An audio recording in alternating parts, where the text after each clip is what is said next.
Le Braynickel.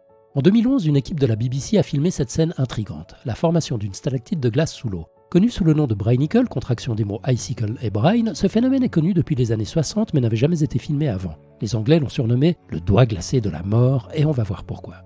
Les Braynickels se forment dans les eaux très froides sous la banquise. Quand l'eau de mer gèle en surface, elle expulse en grande partie les impuretés qu'elle contient comme le sel. Il se forme alors des petites poches d'eau très salées, aussi appelées saumures. Sa forte teneur en sel a pour effet de faire baisser son point de solidification. La saumure ne gèle donc pas à 0 degré, mais aux alentours de moins 2 degrés.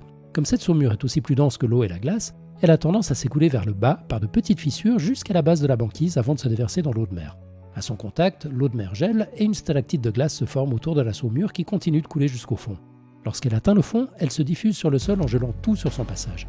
Les pauvres animaux qui n'ont pas eu le temps de s'échapper sont pris au piège et meurent de froid.